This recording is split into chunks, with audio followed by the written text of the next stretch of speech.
Good afternoon, everybody, and welcome to Leading Your Employees as They Return to Work. I am Anjaniki Jones, the Director of Learning at Maryland Nonprofits, supported here today by Kat Latour and Darius Johnson in the background, and we will get started right now.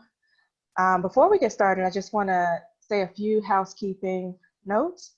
All of the lines are muted today. Our presentation is being recorded. The slides and the presentation recording will be shared with you after the program. And this program will include a question and answers, and questions will be answered throughout at various points throughout the presentation. If you do have a question, be sure to put that question in the Q&A box, which typically is located at the bottom of your screen. We encourage you to use the Q&A because it allows for us to see the questions in a very organized fashion, and you can also vote on the questions that you really want to see answered. So we encourage you to use that Q&A box for questions. Next slide. It's not working. From the beginning. As the state reopens for business and employers are planning to transition back to work, a lot of employers are thinking about how to do that safely and how to make sure that employees are feeling psychologically safe to return. So we're going to cover that and more during this presentation. Wow. Next slide.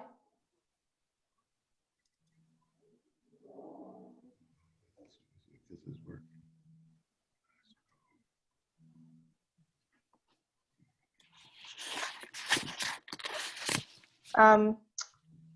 Darius. Yeah. Can you hear me? Can you move to the next slide, please? I can't.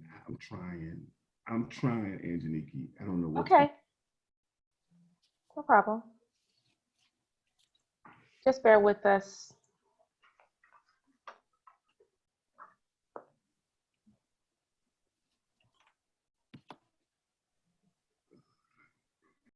A few of our upcoming events. We have several member calls every week on Wednesdays. We have executive director roundtables and other roundtables. Our equity speaker series is great. The next one that's going to happen is Empowering Conversations with Black Men on the 30th. And also you can rely on nonprofit fundamentals. I want to remind everybody that our virtual annual conference is also October 14th and 15th, and be on the lookout for those announcements. Next slide. Today we have Colleen Luzier from Luzier Consulting here to talk to us about leading employees as they return to work. She's going to be talking about HR, but Colleen is very experienced in many different areas of organizational effectiveness and works with businesses of all sizes, including nonprofits. She has consulted with clients on major strategic initiatives, restructuring, strategic planning, leading team retreats, audits, you name it, she can do it. And she's prepared a great presentation for us here today. So without further ado, I will hand it over to Colleen to start our show. Okay, great. Thank you, Anjanika, and good afternoon to everybody. And we do have a fair amount to cover. We've allowed an hour and 15 minutes for this workshop.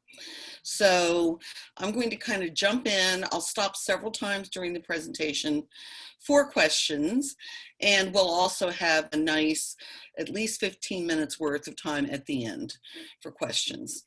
So just to sort of give you a little preview. We will also, at the end of this presentation, be sending out the slides to everybody who's registered. So just so you know that you will be getting a copy of all of these.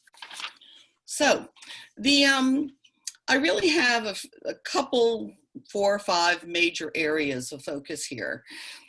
The my focus is the human side here. I'm not dealing with the legal implications of COVID-19.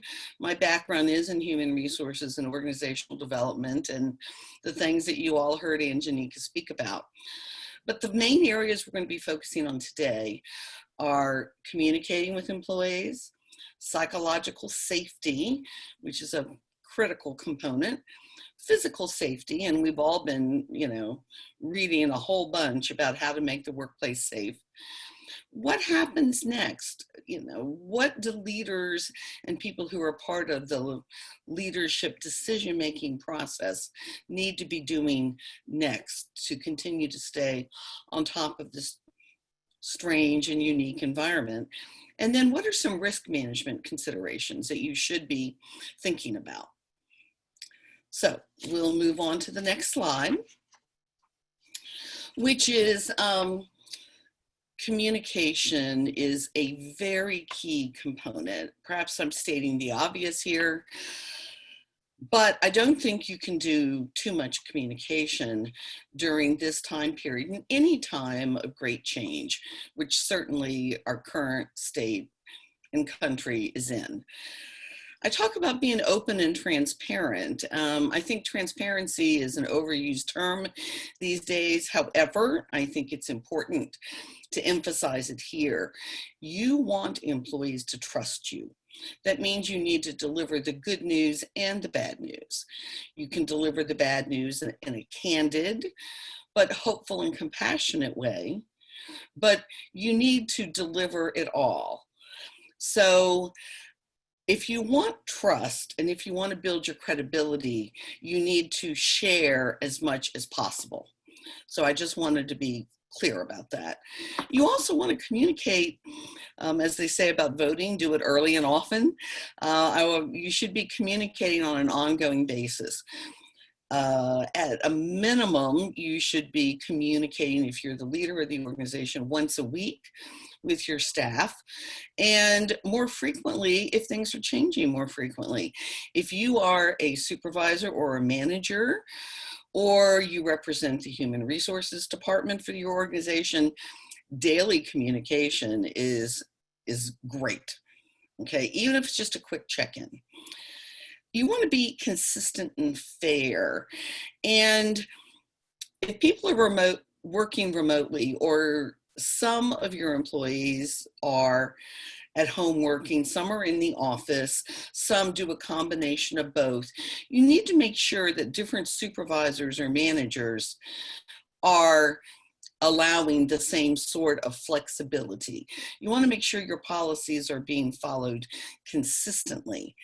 Now, one way to do that, and it's something I mentioned in a later slide, is to have a central point of contact for COVID-19 related questions. But this is a time for consistency and fairness in everything that you do. The flexibility, I have flexibility here twice. One is to emphasize to your employees how fluid the information coming in is. Circumstances can change every day. A few weeks ago, we were reading that if you had a certain type of blood, then you may not have you may have some innate resistance to COVID-19. Well, they've now completely said, no, that's not the case. Things change every day. Now, that may not have been a great example of the workplace changing, but information will be changing. And it's important that you keep up with it as you're talking with your staff, whether you're talking in person or virtually through a meeting or via email. And you may have sent out a policy at the beginning of this with your telework requirements, and you need to modify it. It's going to be hard to stay on top of all the modifications and adaptations that need to occur, but recognize that this is going to be important. Reassurance and support. People are feeling psychologically unsafe a lot. There's many reasons for that. Some of it is just people are concerned about their health, concerned about the virus. Some of it is people are concerned about job security. Some of it is they're missing the social interaction that they would get at work. So the more reassurance and support you can provide, both individually and to a small group and a whole group, the better. And I also realize if you're in a leadership position, you still need to be focused on results. And I get that, but you need to understand that at this time, you'll be spending more time, not less, on people and with people. I've heard many managers say to me, you know, I could get so much more done if I just didn't have to deal with people. Well, that's really not something you can do now. You really need to be working with people, talking to people, listening to people. So let's go on to the next slide. So psychological safety, that's a term you probably started hearing a fair amount of in the last month. I don't think it was all that common up until then. Maybe we called it employee relations, maybe we called it employee engagement, but psychological safety is a whole bunch of things that come into making employees feel secure psychologically as well as physically. For those of you who have had some management classes, you may have heard about Maslow's hierarchy of needs. And Maslow's hierarchy of needs, the very first two levels are physiological and then security. So we need to start there before we can move to any of the others. So psychological safety, I put, is a very important thing. This is not business as usual. It's business as unusual. And I can hear somebody in the background. I'm not sure who that is, but I hope that everybody can still hear me okay. Everyone should be muted, I think. All right. Keep pointing out, I talked about communication, early, often, frequent, transparent. And part of that is to point out that these are unique times. These are uncharted times. Nothing like this has ever happened before. We have gone through decades of change in 4 weeks or 4 months. And we're all learning. I was on a call yesterday that was a webinar out of London. It had people from Germany, France, England, and California on it, and me from this area. And who knows who all the other people were, but I was kind of surprised to hear that the same issues we're dealing with here are the same issues they are dealing with in the workplace. So it was reassuring. And also we are definitely on the right track with everything that we're doing here in the United States. And every country and every leader is wrestling with these same areas. This is the time to go back to your mission and your vision.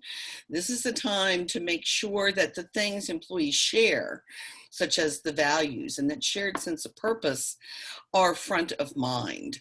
What binds you? Usually in a nonprofit, people join because they believe in the mission, and people stay because they believe in the mission. So you want to reemphasize that. Everyone wants to feel like what they do matters. So remind people what the purpose is of what you do, and remind them how important they are for doing it, and how during this time of uncertainty, while they're feeling uncertain, so are the constituents and the clients that they serve. And so what they're doing is more important than ever. Also, as a leader, you should be modeling the behavior you want to see from others. And what I mean by that is certainly wear a mask, as you know, wash your hands frequently, let people see that you're doing the safety mechanisms that are recommended by CDC and other medical establishments, but also model the sharing and the sense of we're all in this together, which may mean that maybe you need to disclose a little bit. As a leader, sometimes you need to take the first step in building that trust. Now, many of you, perhaps all of you, already had established relationships with your staff. that doesn't mean that things aren't shaky right now. So make sure that that trust that you need is still there. Trust and credibility are very important during this time and the need for psychological safety. So maybe that means you need to say something like, is anybody else having trouble sleeping at night? Does anybody else stop watching the news every day? Anybody else's children picking up on the tension that we're feeling during this time, and they're doing more acting out than usual? Whatever is natural and appropriate for you. But by sharing some of the things you're going through, you will make it okay and safe for this conversation to occur with other people. Now, just a reminder, confidentiality is sacred. It is also legally required in many cases.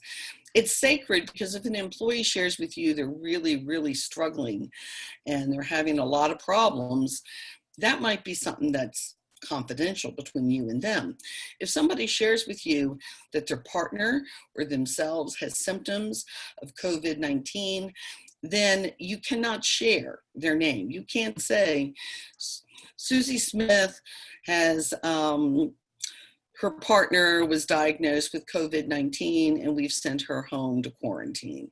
You can say one of our employees has someone in their household that's been diagnosed with COVID-19 and they are going to self-quarantine for 14 days. You can't share their name.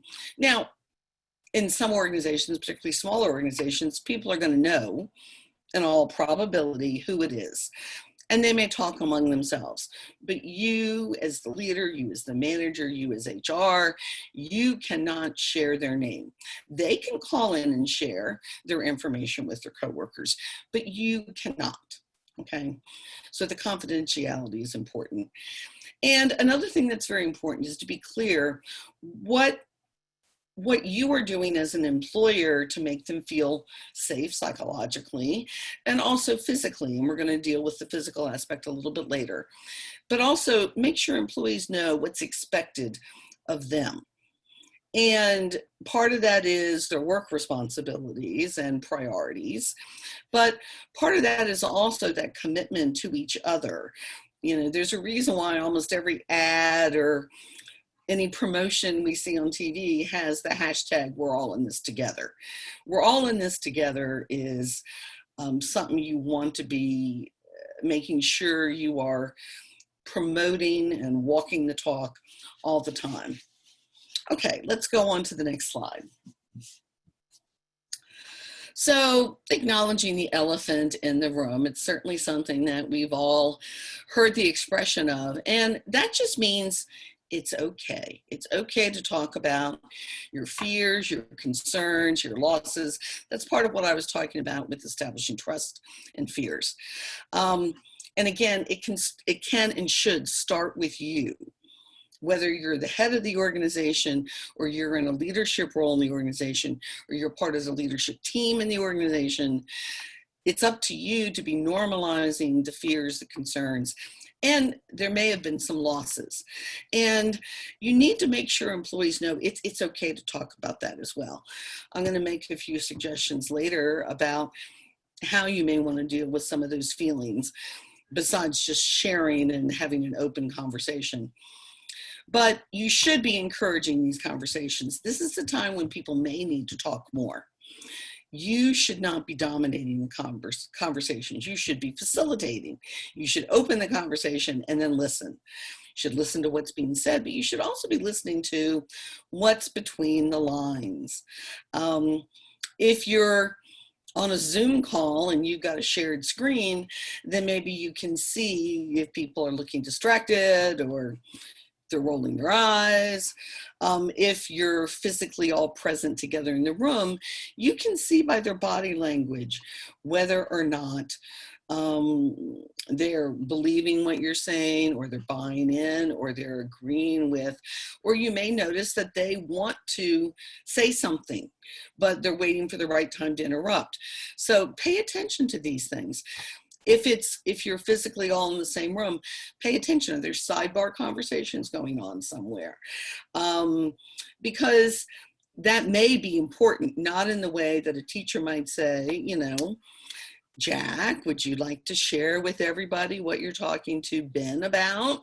But just to sort of notice and say, before I go any further, what kinds of things are coming up for you all as we're having this conversation?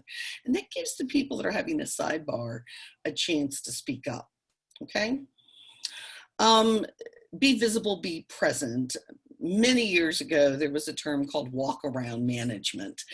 And if there was ever a time for walk around management, this is it. When employees are coming back to the workplace, you need to be visible. You need to be present. You need to be accessible. You need to stop and say, how's it going? Do a check-in. You should also make sure that your organization has a forum for questions to come up, for rumors to be dealt with. I think we all know that the rumor mill is always alive and well. And whether you're in the same office space or not, people talk to each other. They talk via email, via text, via phone. So create a forum and have one way that it can be anonymous, set up an email that people can put their questions in, and have somebody who's trustworthy be checking that. Obviously, if you have an HR person, that would be the logical person for that. Do small group forums and also do large group and all forums. Maybe make a list of things that come in anonymously or in a small group, and then share them to the whole group. Chances are if a question came up in one place, it's going to come up in others. So, so make more than one way for people to ask questions, address rumors, you know, and make it safe for them to do so. Okay, let's go to the next slide. Now, besides having this open way that people can get questions to you or rumors that they want resolved to you, it would be good if you as the leader and to form sort of a COVID task force and to think about what are the questions, what are the concerns that are coming up? What can we do to get some information out ahead of time that will make people feel safer, more secure?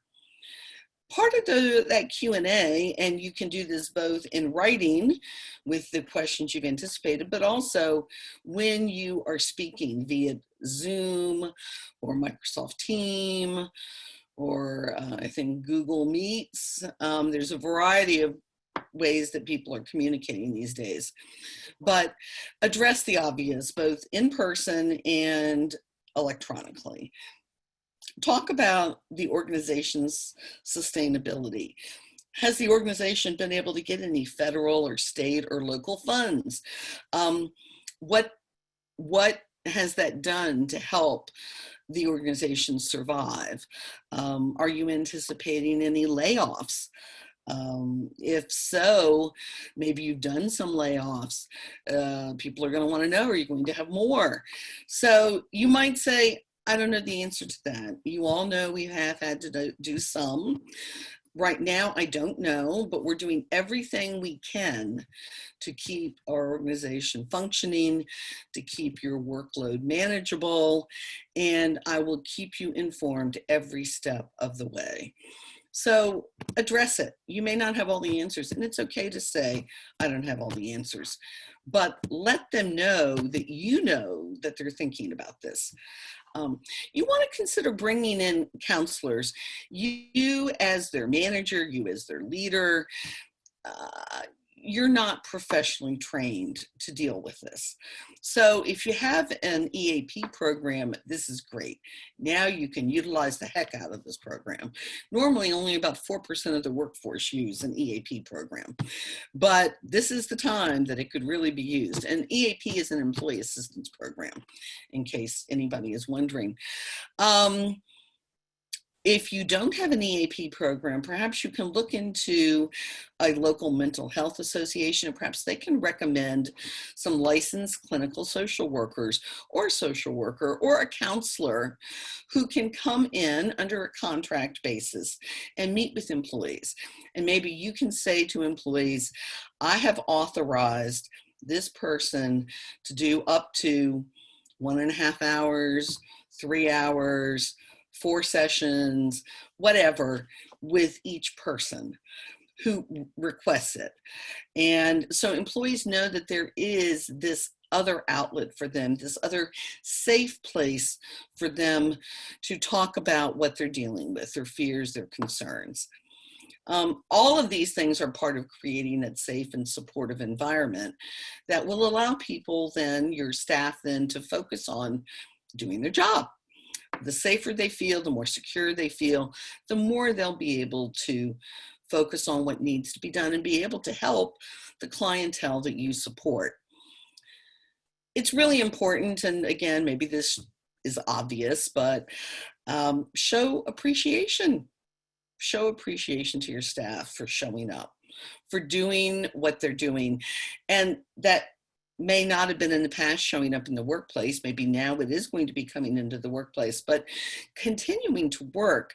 I just read a poll that said 76% of the employees who are currently working from home are feeling burnout. 76%. That's a pretty high percentage. Now, and I think that there are several reasons for that. One is the additional stress of this unusual time, right? So, but part of it is also, if they've been working from home, there is no separation between their work life and their personal life. And in fact, if anything, they're more intertwined than ever. So, show appreciation. Tell them, I know this has been really rough. I know it's been tough. I can't thank you all enough. And I know that we are making a difference to the people that we serve. You can't say that message too often, but say it in a way that's genuine. Don't say it like rote. Okay, nothing turns people off faster than not being genuine and authentic in what you say. So, you know, just a word to the wise. Let's see, what else? It's just as I suggested, having that open forum where people can put in questions and do small groups and large group work and opening up to the group. Ask employees, what else do you need to know? You know, I gave you some Q&A. We have this task force. We have this appointed COVID coordinator that you can take anything to and it will remain confidential. But what else do you need? What else can I do or can we do to help you feel better about the workplace? What do you need? What do you need to know? What do you need to feel safe? What do you need to feel comfortable? Okay, let's go to the next slide. So here's a little bit more about providing that psychological safety net. You've now put some things in play. I'm hoping that what I'm going through today will really serve as an outline for you. Take what's useful and things that aren't appropriate for your organization. Of course, you don't have to use them, but this should give you a good checklist or an outline of some things to do. So let's say you've done the Q&A. Let's say you formed this COVID task force, which is made up of, I would recommend not just leaders, managers, supervisors, and HR, which is logical, but I put some employees in the mix there. And now a task force shouldn't be probably more than, I'd say 6 to 8 people, but get together as a group and evaluate what's working and what do you need to modify. Just because you've done it doesn't mean it's going to last forever, and let people know it's not etched in stone. If you put a practice in place and it is getting backlash that you could have never foreseen, change it. Okay.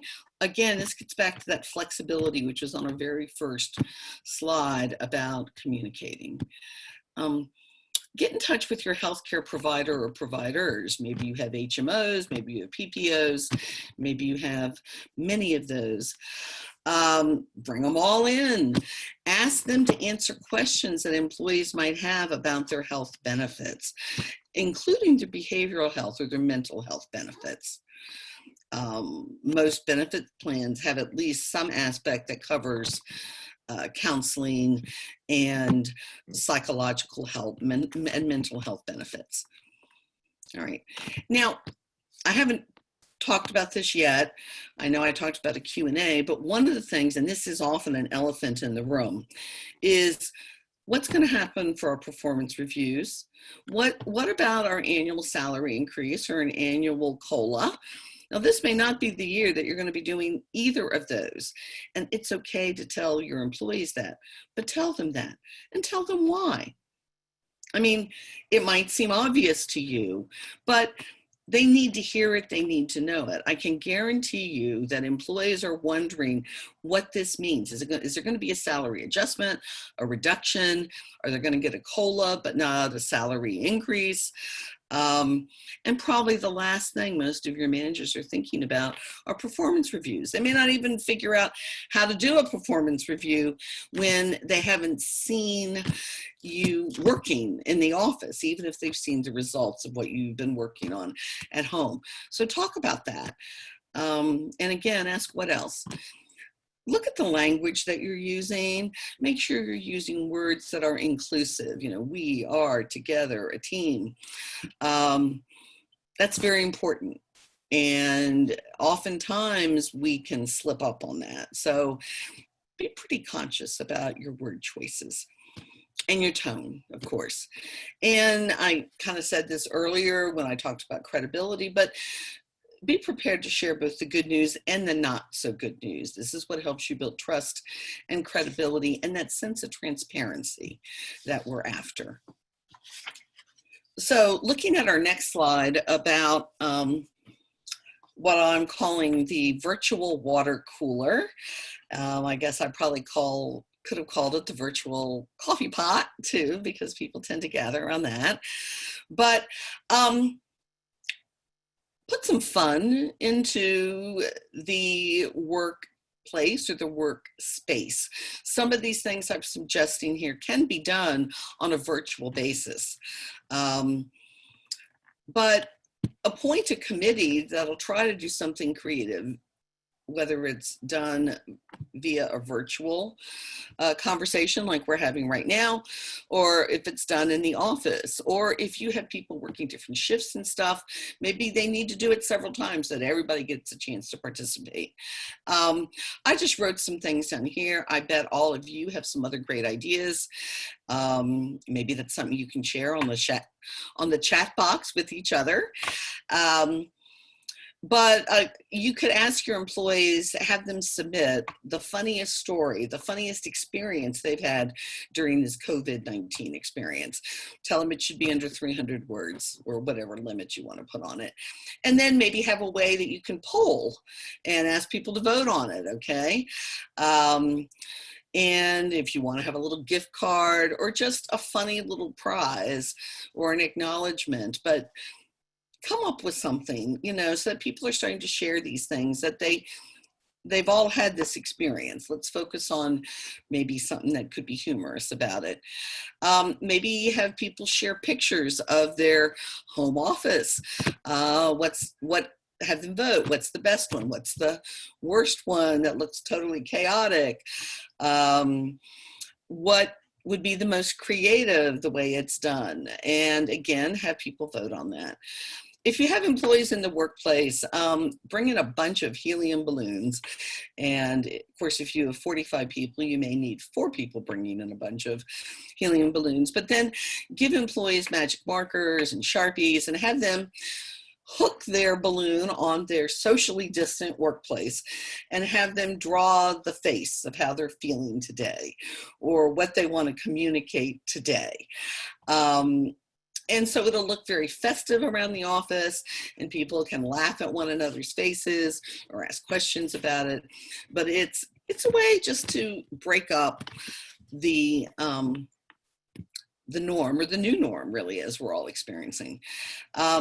Maybe have a different activity every day of the week, and maybe you only allow 10 minutes for it, but do something. I mean, I mentioned having to, you know, go to the store, go to the dollar store and get a bunch of balloon balls, beach balls, and have employees wearing gloves, but bat it around the workplace. Have an airplane competition. You know, put people in small groups and have them share and pick a joke and that they share. Of course, you may want to indicate some parameters around those jokes, but hopefully people have good ideas. Have a Hawaiian shirt day. You can also do that virtually as well, right? Or a crazy hat, or weird sunglasses, or whatever you want to do. Okay, so let me stop now and take a few questions, if there are any. We don't have any questions yet, Ooh, but I'll continue to monitor. okay. That must mean I'm being terribly clear. I can't believe it. I hope people smiled at that. That's a problem. I can't read the room, can I? No. All right, let's talk a little bit then about physical safety. As I mentioned before, you know, in Maslow's hierarchy of needs, your physiological safety and your sense of security are very important. And that's why the psychological and physical safety are so necessary. If people aren't feeling those two things, they can't focus on anything else. They can't focus on the work. So I want to talk very briefly about physical safety. Psychological safety is harder. It's just harder because there's so much that goes on in our minds that we don't know. Physical safety right now, there's a huge emphasis on it because of the danger of the COVID-19 virus. So you want to do everything you can to let your staff know that when they come back to the office, you've made it as safe as possible. And you've taken all the necessary steps. So, you know, follow and distribute and post the CDC or any other reputable medical establishment with the protocols you should be following, and provide the protective personal equipment that your employees will need. So that means, you know, hand sanitizers, gloves, mask, if possible, the touchless thermometer. Now, I know that there are some apps out there. I've run across a few. They do cost money, so you may want to check them out. But it's a way of every employee, if the organization was to buy this app, the employees would all be listed in it, and before they come into the office, you know, they hold their phone to their head, they check their temperature, and they also check the box. You know, I haven't been around anybody in the last 14 days. I've done this, I've done that.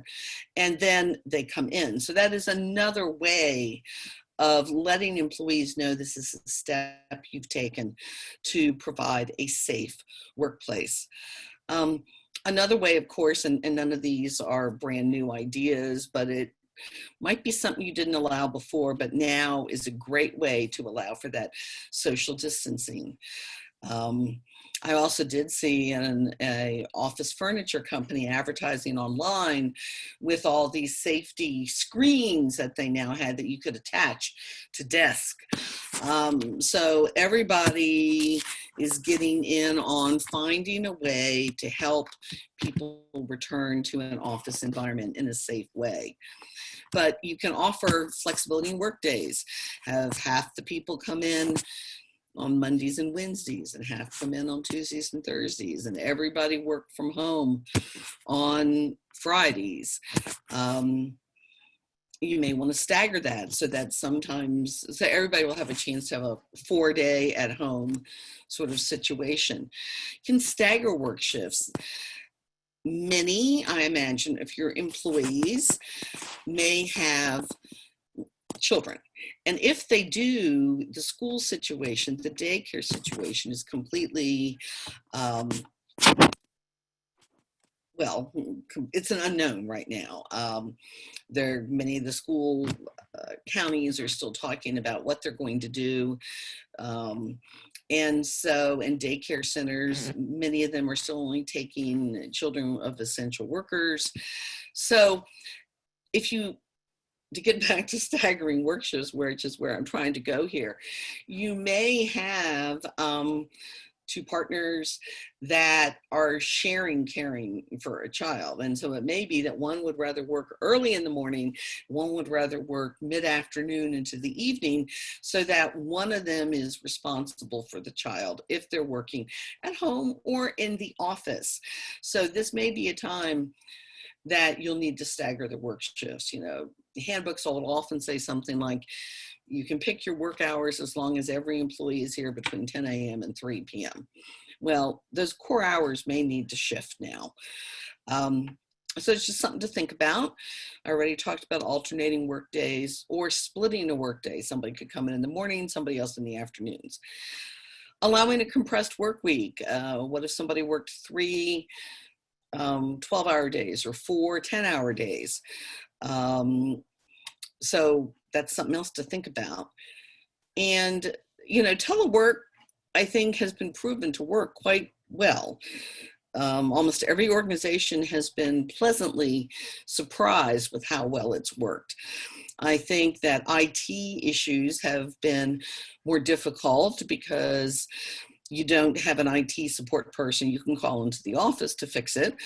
But many things have been able to function. And I think that says a lot, again, about your employees and human nature to want to have a purpose, and what they do matters. And again, acknowledge that. I know I'm being a little repetitive, but that psychological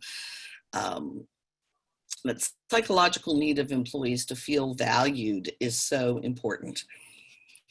And you may need to, yes, it's great. You ask employees, clean up after yourself, wash your hands frequently, wipe down the bathroom after you use it. But you may want to consider bringing in extra cleaning help. You may want to contract with your office buildings cleaning service and see if you can get some additional cleaning, be it every hour or every 2 hours, around all the common areas: copier, the coffee, the bathrooms, the conference rooms, things like that. Again, these are all ideas to make employees feel physically safe.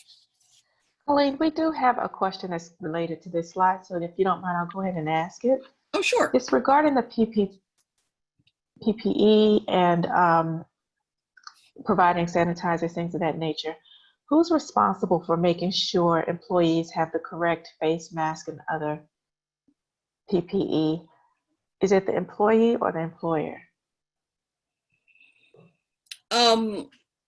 Okay, who's responsible? I think it's the individual's responsibility, unless you're in a healthcare or a high risk job. Again, I can't say that's a legal opinion because it's not. But you can provide a face mask. And I think we've seen that many, many people are wearing just cloth face masks that people have made. And some of them have a message, and some of them are just leftover material. But getting a bunch of, it has certainly been proven, one thing time and time again, is that a face mask is a very good way to prevent the spread, and having it cover up to the nose. And so I think it is an employee's responsibility to wear it. And unless you are in the type of work that requires a specific sort of face mask, the N95 face mask, and I think there's others, certain OSHA requirements for face masks, but the employer should have them there, so if the employee forgets to wear them, but I think it's up to the employee. But the employer needs to say, it's our policy that every employee should wear one. And if an employee, go ahead. Oh, I'm sorry. I thought you were done. I'm sorry. Well, Yeah, I think I was just going to say, if the employee refuses to wear one, you know, gee, we could have a whole conversation about that. But then I think they should be sent home. And then again, if there's, you know, if they need to be coming into the office, if that's required, then you really have a disciplinary situation. So, or you need to find out first, I guess, why they refuse to wear the mask. As you can see, this question doesn't have one simple answer. Okay, I think that I'm done. Did you want to add something else? Thank you. Was that enough? Yes, thank you. Okay, all righty. Okay, let's see. I think I just finished talking about this slide, right? So I think we can move on. Okay, this is a sample poster that I found on the internet, and I put the source of it on the bottom of the slide, and it's also on the resource slide that I have, which is the last slide in this presentation. Now, this is just a very neutral, shouldn't offend anybody thing that you can post on the elevator, you know, right outside when you get off the elevators, in the break room, next to the coffee pot, above the copier, just all over the place, okay? But it's a way of reminding employees to stay safe in the office, and it's a way of you, the employer, reminding employees what you expect and what's appropriate to do for your fellow human beings, your coworkers there in the office. So, you know, you can indicate where the hand sanitizer stations are located. You remind people to stay 6 feet away. You tell them if you feel ill, do not come into work. Tell your immediate manager. And if you have an EAP, or if you have a counselor, or if you have an HR person, you could say, if you're feeling anxious or stressed, call. If you have all three of those things, put all the numbers down to give people choices. So this is, I think, a safe and neutral thing to post, but it shows, in addition to the sanitizers you have out and the face masks you brought and the touchless thermometer, that you, the employer, are doing everything you can to keep it safe at work. All righty. I think that that's really the end of what I wanted to say about physical safety. I made a little note to myself, and I'll just kind of share this. I don't think this is unique to me, but it was an easy way for me to remember as I'm thinking about employees and keeping them motivated and engaged and feeling valued. And so I wrote purpose plus participation. So that's kind of the fun thing, and getting people involved and sharing and talking, plus physical safety. So purpose plus participation plus physical safety equals employee performance. And I think all those things need to be done if you want your employees to be able to continue to maintain the level of work and outputs that you have. And I know I didn't repeat psychological safety, but I certainly should have. That was an oversight on my part. So maybe it's plus physical and psychological safety equals employee performance. So I just wanted to say that because I think it's just an easy way to remember a lot of the things I'm talking about today. Okay, so back to leading the organization. So you've thought about psychological safety, you've thought about physical safety, you've been communicating a lot. All right, now you need to get with your leadership team and make some strategic decisions. Do you need to downsize the workforce? And is that going to be a layoff, or is that going to be a furlough? Layoff generally means we don't believe we'll be able to hire you back. So please, you know, go forth and find another job, and we wish you the best. Furlough means we anticipate when the work picks back up again and when things return to normal, that we will rehire you if you're not already engaged somewhere else. So think about that, and if you need to downsize your workforce. Okay. Now, prioritizing work outputs and programs, this is the time to look at everything that's on your agenda. Let's just say your strategic plan has 8 different major programs that it's doing. Well, maybe you need to cut that to 5.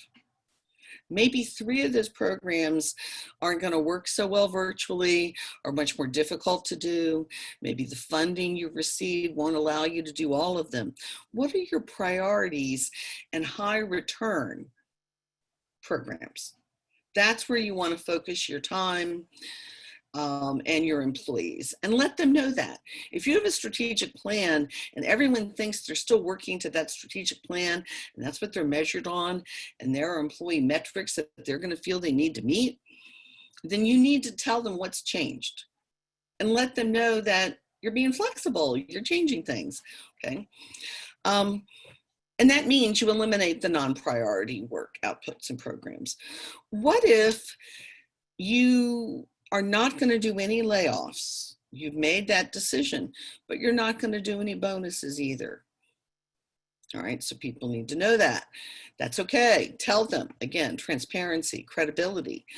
What if you say, we have figured out that if everybody works 6 hours less every week, which still allows you to keep your benefits, because to qualify for our benefits, you only need to work 30 hours a week or 20 hours a week or 25 hours a week. And again, you need to know your benefits policies to do this. But if we reduce everybody 6 hours, that's going to save us blank amount of money, which means we can go forward without laying anybody off for, the indefinite future or for the next 4 months, and we'll reevaluate at that time. But then people know they have security. They've lost a little bit. Yes, they'll be paid a little less, but they still get all their benefits. And you're doing it across the board. It's fair and consistent to everybody. Okay. Or you say everybody's going to take a 10% reduction in pay. We're really sorry. When we can, we'll go back we'll return you to your salary. We'll see what we can do about COLAs. But right now, this is what we need to do so everybody keeps their jobs. Most people are very comfortable with that. Most people think we're all in this together. It works. I can handle this. So look at different ways of cutting your costs. Obviously, many of the organizations that are listening in here had office space, and maybe now you're paying for a lot of space you're not really using. You may not be able to utilize that space still. You may have a lease. You may have been granted some extensions on that lease, but can you sublease it? Is anybody talking to your commercial real estate company? Maybe you're going to need less space. Again, these are all things to think about when you're looking at, costs, revenues versus expenses. Okay, so these are some strategic leadership decisions. Okay, moving on to our next slide. You have been real-time making an emergency closure plan, all right? And you've been real-time, seat of the pants, doing business continuity. What do we need to get done today? What do we need to get done this week? This would be a good time to start thinking about a business continuity plan. What have you learned so far? And what do you need to do going forward? You may have had a very informal telephone tree. You may have done your telephone tree or your email or your text tree, or however you communicated with all employees. Call this number in the event of an office emergency. However you did it, update it if it needs to be updated. Some employees may have been laid off. Some employees may have resigned. Some employees may have gotten other jobs during this. I have known some people that have actually changed jobs. You wouldn't think it's much of a market out there, but actually there are some places that are still hiring. I think I mentioned this earlier, appoint a COVID-19 coordinator and have a central point of contact. If you don't have one person, now that doesn't mean that person handles everything and answers everything, all right? But it's a central repository for the information to come in, for the questions to come in. Be clear if it's one person, what their authority is, who they report to, what they're accountable for. If you want them just to collect all the information, then bring it to the task force or bring it to the executive of the organization. That's fine. If you want them to resolve whatever they can right away, anything that's already been agreed on and they can share with the employees, tell them, resolve it. Let me know how many times this question is coming up. And if there's anything you need help on, bring it back to me or bring it to the task force. So be clear on what that person's authority level is, okay? All righty, next slide. This is a good time to do, what have we learned so far and what do we need to adapt and change? I think the military calls this an after action review. What did we learn from this? What would we do differently if we did it again?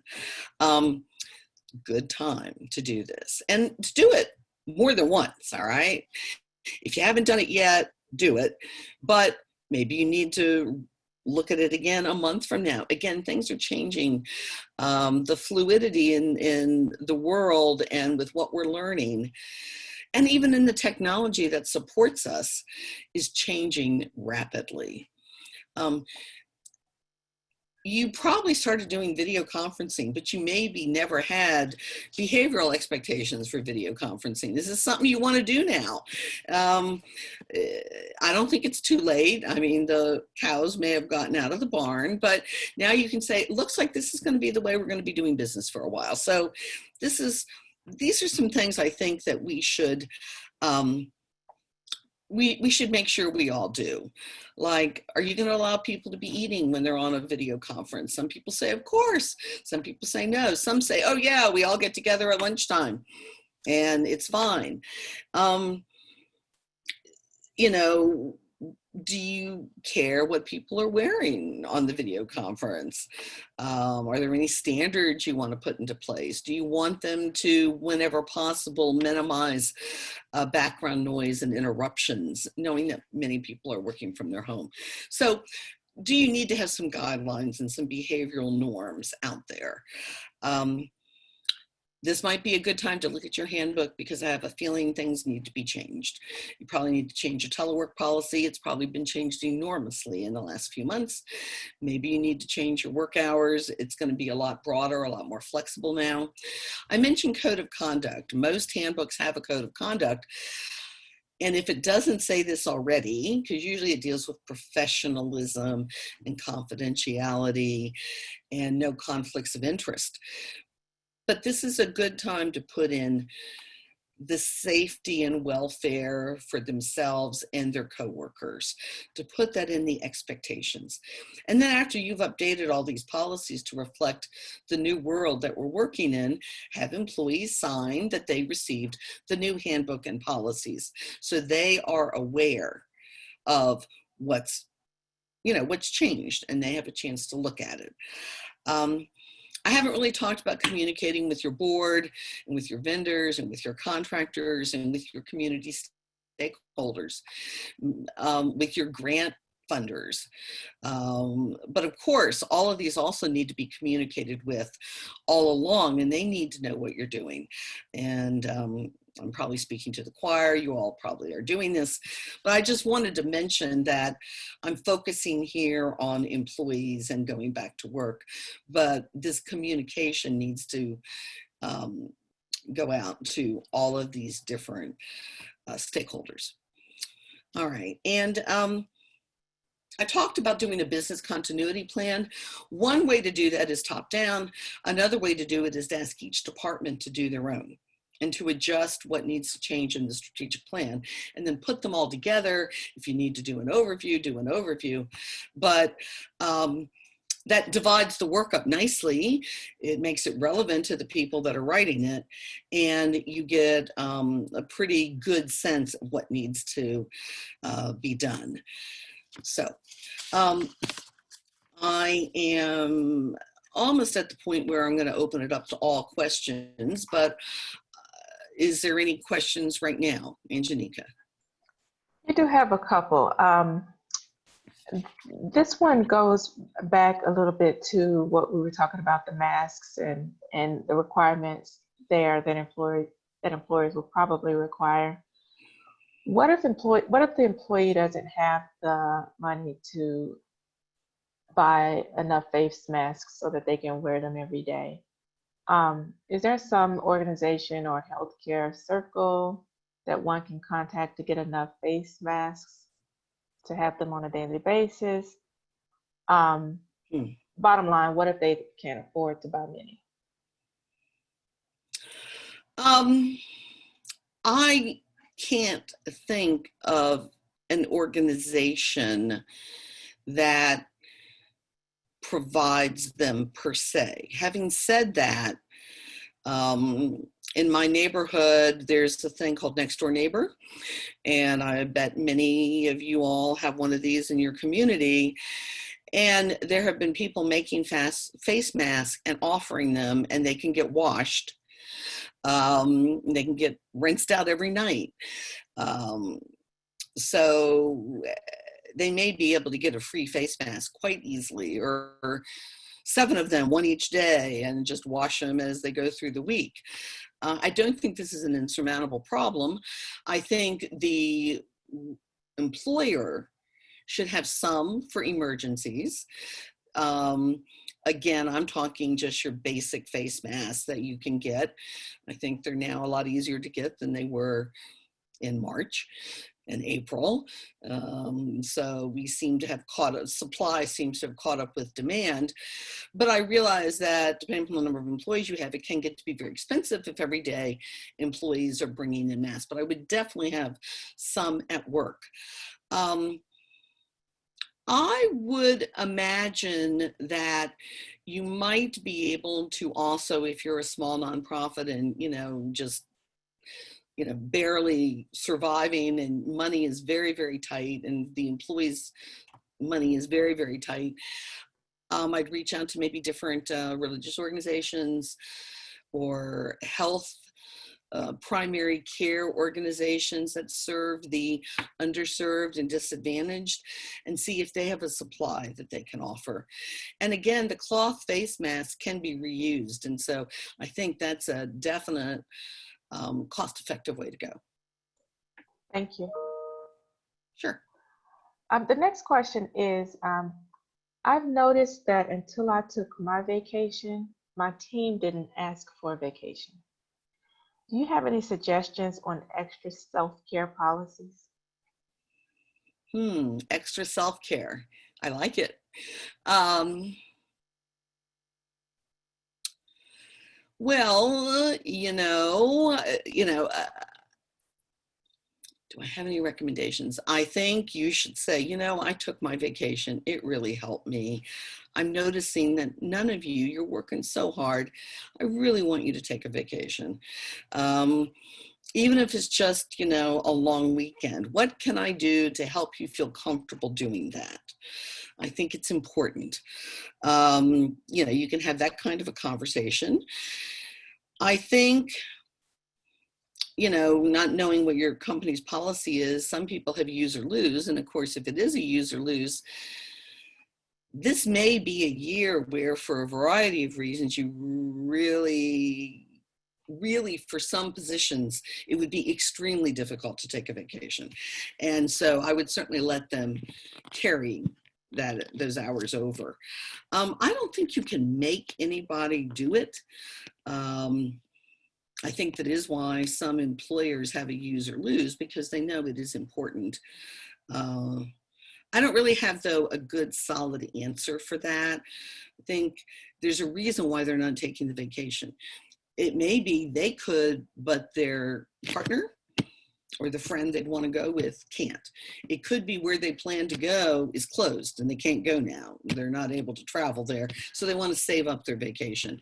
But maybe it's worth having like a one-on-one and asking why, and maybe there's something you can do to help them, because that work-life balance is really important and very, very blurred now. So I think it shows you're a concerned employer and manager, and that's a good thing. Thank you. Earlier you mentioned an equation. Could you repeat that equation again? I mean, the one I went back and self-corrected on? Sure, let me find my little note on that. I'd like to tell you I can remember it off the top of my head, but just in case, I found it. Okay, purpose plus participation plus physical and psychological safety equals employee performance. So we've got 5 P's there. Purpose plus participation plus physical and psychological safety equals performance. Thank you. Sure. This one goes back to, you provided some really good information here. And someone wants to know, how can we extend an invitation to management to really plan a meeting to talk about some of the things that you raised here, and specifically about the fear of going back to work for those with underlying conditions?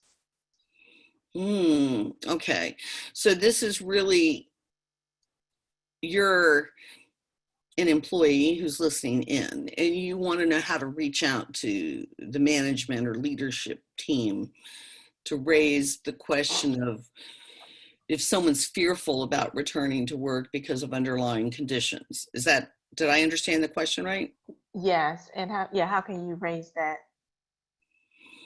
Well, I guess the first thing is, if you're asking the question, it may mean you don't feel comfortable raising it.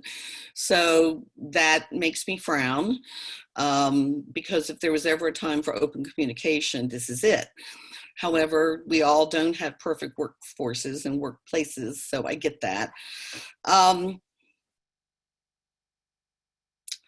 I think that I would be trying to find a way to bring it up without naming names of anybody who might be concerned.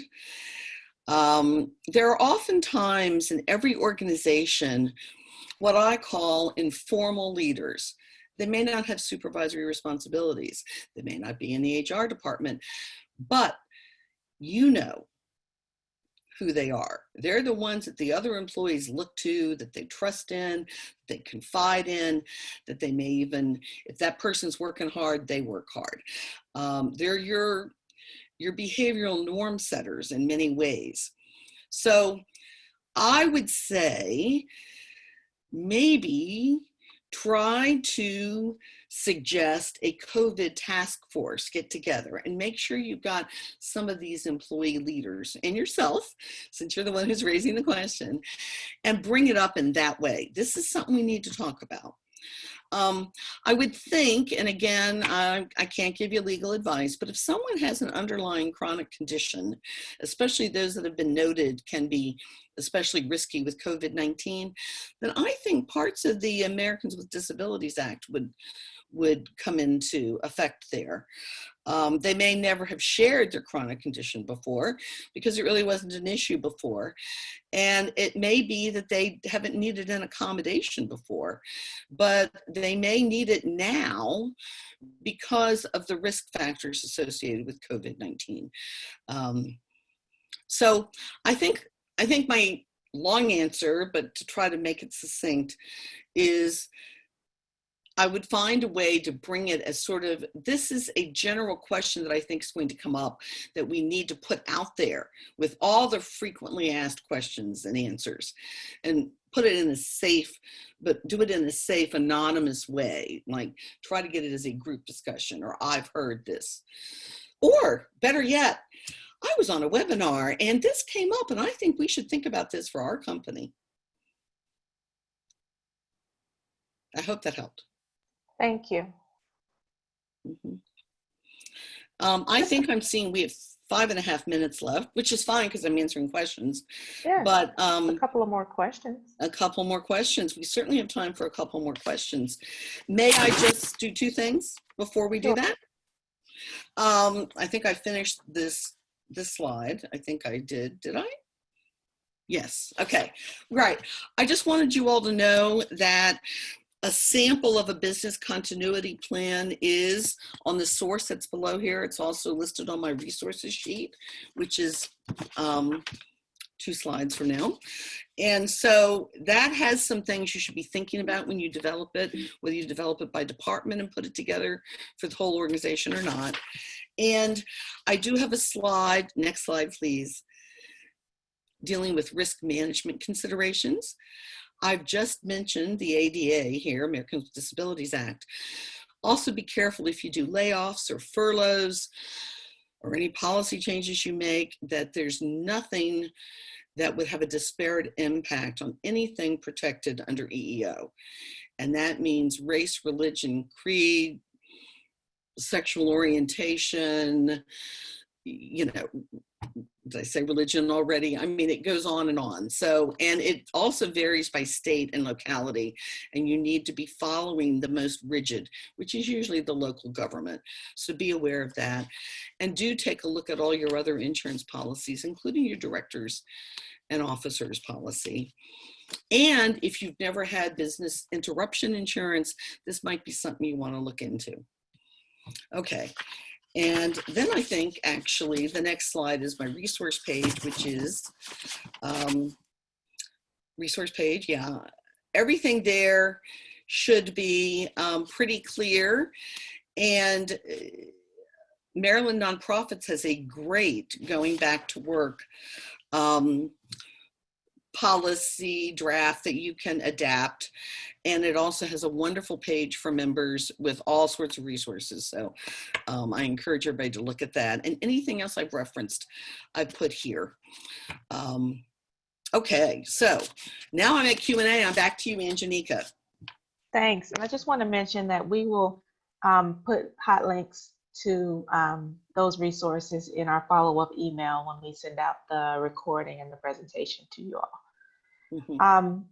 So the last 2 questions, this first one, and this may have been answered in your resource list, is there some sort of virtual webinar that we can offer employees regarding safety measures for returning to work to ease their stresses and mental concerns of returning to the office, something that they can watch on their own? You mean, so sort of covering some of the things well, okay. Do I know of something like that? No, I don't. That doesn't mean it's not out there. New stuff's coming up every day. Webinars are being offered every day. But I think that if it's possible, your organization could offer that webinar, and using this presentation as sort of an outline, go through and say, here's what XYZ Corporation is doing to make it physically safe and psychologically safe. We want you to feel good when you return to work. Here's what we're doing. So you could almost do your own. I know that OSHA, and I do have that resource on your slide before this, has a brochure which talks about COVID-19 in particular and the workplace. So I'll just reference that as well. Okay, Next great. question. Okay. The last question isn't directly related to this presentation, but we thought maybe you would know the answer, or if not, we can answer it offline. Completely easy to do. Should we be reimbursing employees for office expenses in their homes, and how do we do that? Personally, I think absolutely you should. And there was money granted, and now I'm going to draw a blank on it, but many nonprofits received money from the federal government up to $100,000 that was to cover salaries as well as office expenses and benefits and things like that. So I would think within that there should be some, money. Now you can put guidelines around there. You can say up to $150 for a printer and, a ream of paper a week or something. I mean, you can put some parameters, but I think you should, as the employer, you're asking them to work from home. You should make it the environment as business-like as you can for them.